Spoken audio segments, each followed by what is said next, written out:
I think what's super fucking crazy is I'm one of the last few underground rappers, or one of the last few rappers to really try to keep Chicano rap culture going. Because, like, Chicano rap, that shit used to be big back in the fucking day, even in the fucking 90s and shit. You know, Chicano culture, that was a fucking big thing, Mexican Americans like me.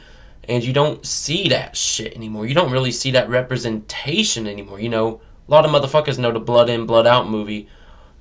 Very Chicano culture-esque movie for, people like me and for my people. For mi familia, for mi raza way. You know what I mean? You hardly see any Chicano representation in the American rap game anymore. And I was one of the last, I'm one of the last few guys to keep it going, to keep that shit alive. You look at a few years ago, what the fuck I was doing. Devil Pesos, that album. Chicano Takeover, that album. Underground Rap is Dead. I was keeping the linguistics going. Speaking Spanglish and shit like that. Liberty or Muerte. Liberty or Muerte being what I felt like was my magnum opus at the time.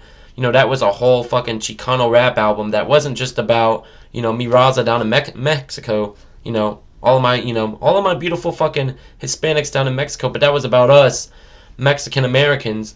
It's like, what the fuck happened? You had like groups like Cypress Hill back in the day who did a lot of Spanglish rap, and you had motherfuckers like Capone back in the day, and you just, man, it's like, what the fuck happened? Like, are there motherfuckers that still even do Chicano rap here in the States?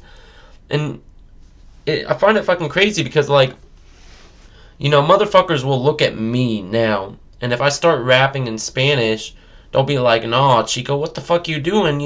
Being a fucking, blanquito, speaking la boca, way." Like, you know what I mean? They'll be like, "What the fuck are you as a white guy doing, rapping in Spanish, talking Spanish? You can't be doing that. You a wannabe Mexican." And that's what I'm saying. It's like the death of Chicano culture, has happened here in America because motherfuckers wouldn't recognize me as a Chicano, but I'm a fucking Chicano. That's my culture. That's my heritage. That's my people, and I want to keep this fucking culture alive, especially in hip hop, for as long as we fucking can.